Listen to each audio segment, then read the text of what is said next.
The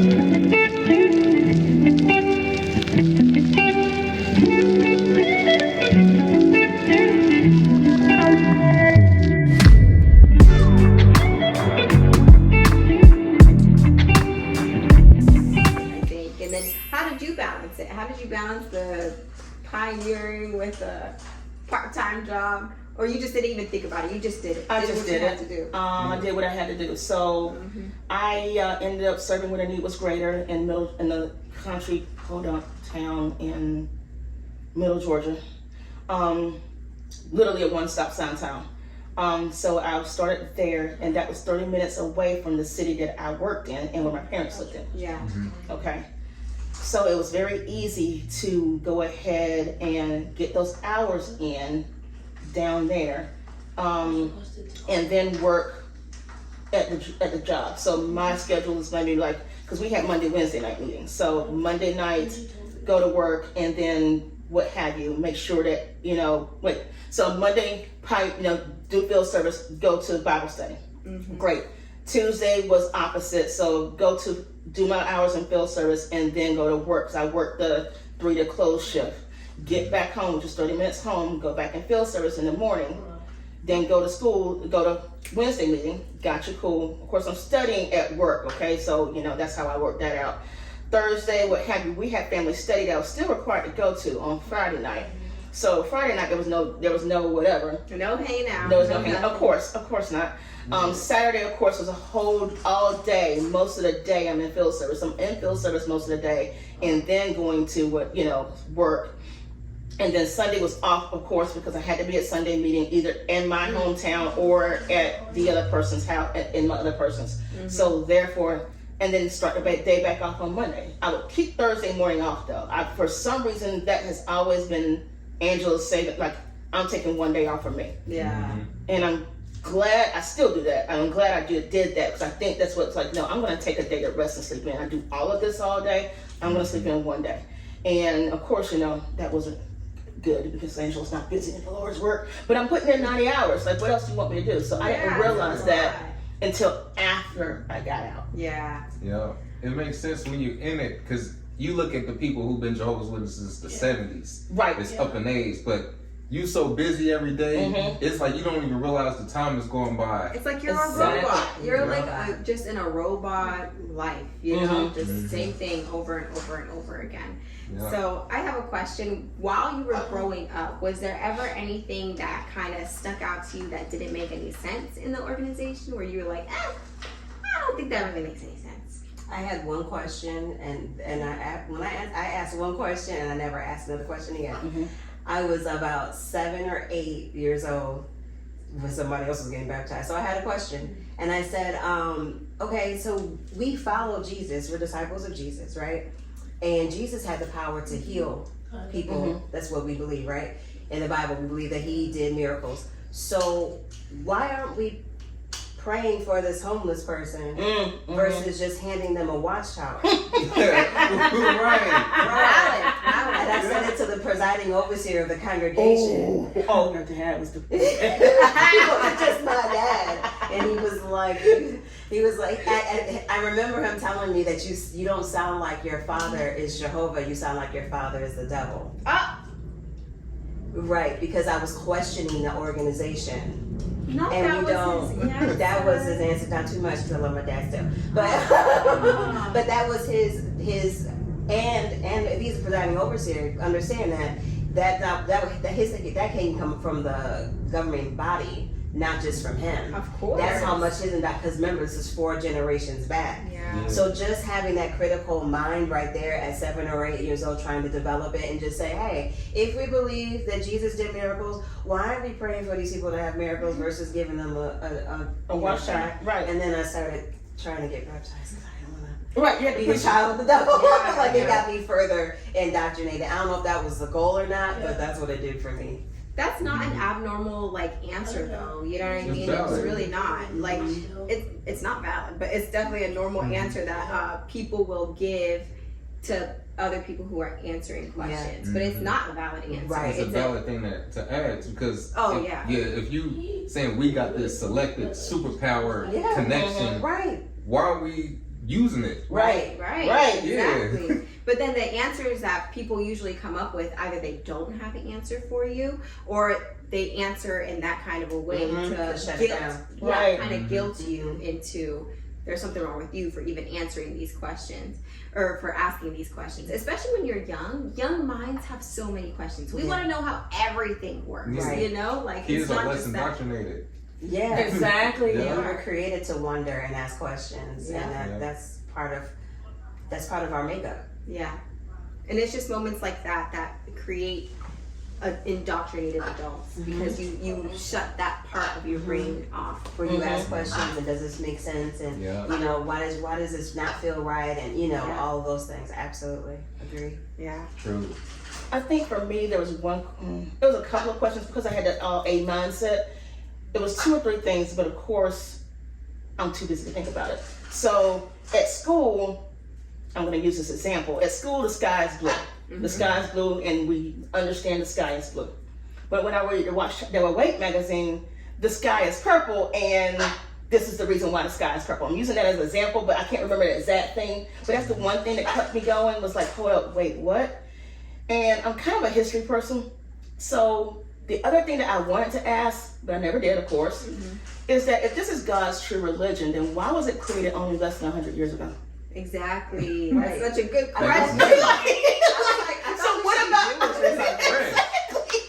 Yeah. like, okay, so if this is God's, so what about the people from 1300 to 19 or 1800 when this religion was going to be created? What about the people that didn't know Jesus? Like, we got literally, let's say Jesus died in 33 CE or whatever the number is. You got 34 CE to 1850 whenever Charles Taze Russell came. So you got billions of people Yeah. that are just, okay, now we know this happened because we had the plague, we have queens, we have all this stuff, so people were on the earth. Yeah. But this is Jehovah's organization? This new, okay. Yeah. But at the same time, that never, of course, I never asked anybody that question. And when I did, they would just say we were going to witness to them. They're going to be brought up from paradise and witness for them later. And I'm just like, but why didn't Jehovah catch them up? Right. They wasted their whole life. But then, and So so, we gotta preach some more in the paradise? Like, I thought we was done. Right. but okay, and that's the case then. But Jehovah's been here the whole time. So why this man couldn't just tell them that this is? Oh, okay.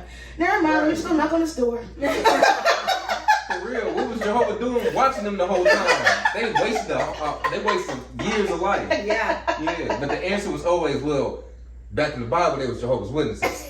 But then they was going to take a break, and then somebody was going to get inspired by Jehovah. Right. And then it was going to start again. Oh, start again. That makes a lot of sense. That makes a lot of Okay. sense. Okay. Yeah. Because they were always Bible students. Remember, they were Bible students. I asked this question, but like real carefully. You were like, I was like reading the publication. I'm like, so it says here that, like, it was one of those, not one of those. Hey, I was just like, yeah. So they said that the people that died before the Great Tribulation started, they were like immune. You know what I'm saying? They're just gonna be resurrected and like preach to again. And I was like, damn, we gotta be more people. So I got to go 90 more hours? That was For real, we got to rebuild houses. Right. I'm trying to create my mansion. I don't want to do all this. And clean up the bodies. And clean the bodies. Yeah. And clean the bodies. You know. Yeah. That part never made sense to me. But I'm like, so he's gonna be let back out again to test us again? Yeah. For what? How many stages is this? I never understood the people they in Jehovah's memory, and then he's gonna bring them back. I was like, it's like, remember the time when Michael Jackson was spinning and turning a pile of sand, like do it reverse? Like, how does his memory turn into a physical body again? Like, I didn't get that, but I didn't. Why do you have to die? Just don't recreate it. I'm sorry. Yeah. And then it was always a thing too that animals would not come back to paradise. And I remember that was a major thing for me. I was like, so my little Binks is not coming back. All dogs don't go to heaven? Right. I was like, what do you mean? I'm sorry. Put me on the Rainbow Bridge. I'm going where the dogs are. Okay. I'm good. That's too funny. Okay, so once you guys went through that process, you guys had minor questions, but what was kind of the breaking point? First let's start. Let me go back to the pit because you were married. Yes. Still married? No. Okay, so And you know Jehovah hates a divorcing. I know. Mm. Did that happen Such a before you sinner. woke up or after? That happened. That happened before I woke up, and as it was a very slow. My awakening experience was over time. Okay. It wasn't like I read one. I wish it was like, oh, I read this and I understood everything. Nope, Yeah. that wasn't the story. But my awakening was over when I left that marriage because I was looking out for my health and mental well-being. I left because of that. And everyone started treating this regular pioneer that was the nucleus, because I was trained, indoctrinated to be the nucleus of the congregation. They stopped checking on me.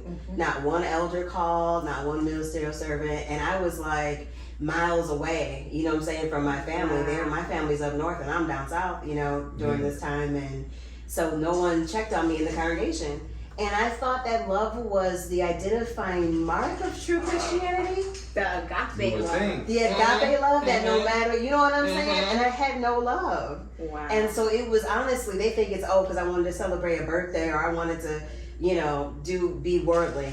It was no, y'all turned me off by lying about the love that you said you had. Yeah. Because when you're a part of that organization, the reason why I didn't want to leave right away is because you basically are good anywhere. You know what I mean? Yeah. You go to Thailand and you can go to a Kingdom Hall and say, hey, we're in the so-and-so congregation back up and wherever, and they will treat you like royalty. It's the community. Yeah, Right. Yeah, you have that big brotherhood. Yeah. And to go from that to nothing, it was that hard cutoff for me. Such a big And then it shift. was like but you're calling yourselves people of God and Jesus. And Jesus had love for all of everybody, the sinners, the whores, like he loved everybody, the drunkards, you know what I'm saying? He loves us in our transitional part of our journey. He doesn't love us based off our actions. And I started to see that Jehovah's Witnesses love you based off of your actions. That's why you always have to have plenty to do in the work of the Lord. Yeah. But also that spiritual abuse, because God created us to be able to rest. He made sure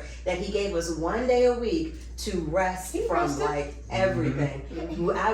We weren't in that organization that's supposed to be so much like God, they don't ever rest. Yeah. No. There's no rest. They have to keep you on this spiritual exhaustion. Yeah. So you noticed that once you made a decision that was not palatable for them, it was like, okay, cut off. Yeah, I was And definitely cut off. Did your significant other experience the same thing?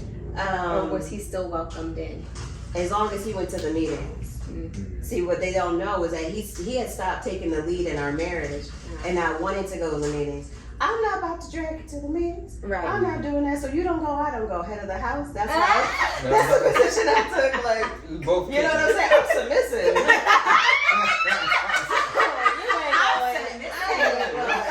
You ain't doing it that cool. So that he kind of actually, until I was able to think and reason and breathe and actually, and I was able to look at their actions and be like, that's not what I thought, God to be.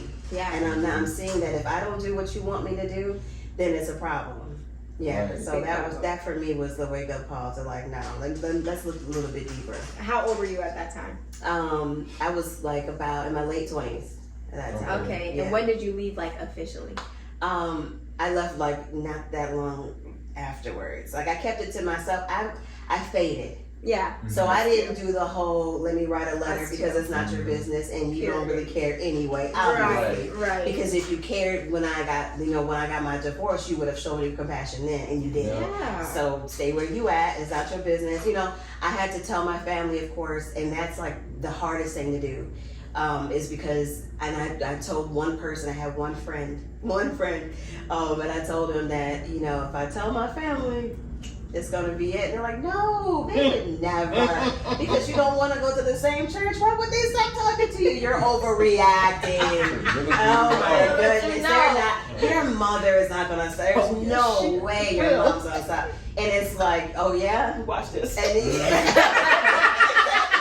you want to see something? You want to see something? You know what it's like, but you would tell me I can't do something. And it's like, I tell you what's going to happen. I'm going to do it, and we're going to look at you. And that's what happened. And it's hard because it's a very rude thing for them to do, to cut you off and shun you. but at the same time, it's like they feel like they're honoring God by doing it. Yeah, So they think it's they're like- doing the right thing. Yeah, and so I feel I'm hurt, but I also have like empathy at the same time because it's kind of like you don't know better because you are like spiritually behind children, like you don't understand and you don't know what you're doing, like you know what I'm saying, and so I still carry around that that grief because it's like it is a death, and it's a worse loss. because they're still alive. Right. It's worse than a death, and they treat you like you're dead. I've been in this grocery stores and I walked past somebody or walked towards them and they just looked at me like I did not exist, like they could see right through me. And it's somebody I've known like since I was a teenager, into adulthood. I'm like, I know you see me. Right. It's okay. We're gonna pretend we don't exist. Because we're honoring God, and and God is happy with me hating you. Does that make any sense to anybody? Right. But God is the most happy. God, who is God is love, is most happy when I don't show you love. Exactly. I gotta punish you to make you do right. Right. But a worldly person, you would talk to. Right. That's why we say people who are disfellowshipped, usually they're not going back because they believe in the doctrine. They're going back because they miss their family, they miss their friends, and they miss the community. Yeah. It's not easy just being out by yourself, like especially when all of those connections get cut off so quickly. Immediately, it's like, whoa. It puts you in a deep depression. And also don't forget, you're out here in this world that you're not supposed to be a part of. And so you feel disconnected from, the creator. And then you basically are working, in my mind, I was working for the devil. You know what I'm saying? When I left, it was like, it was releasing that conditioning of being a part of Satan's world. And kind of forgiving myself, for that. That's a process of itself. And if you allow yourself to ruminate with those feelings and think about all the cookouts you missed and all the conversations you didn't have with your siblings and your parents, then it becomes really heavy to carry. And people, myself included, like it's like, why am I here? Well, I'm no good. You have all those feelings of worthlessness, not understanding that there really is light on the other side of this darkness. But it's so, you can like barely see it, you just have to keep going, and then the light does get brighter. It does. Right. I don't know why like there's some truth in there, but most of it's a lie, so therefore the whole thing is a lie. But you have to let yourself process all of the emotions and the experiences and everything. But when people get caught in the middle of it, I think that's whenever it's the hardest, and not allowing yourself to have new experiences, to learn new information, because it's so much unlearning and relearning whenever you leave a cult. And not just the Jehovah's Witness cult, just like any cult. Any cult. Any cult.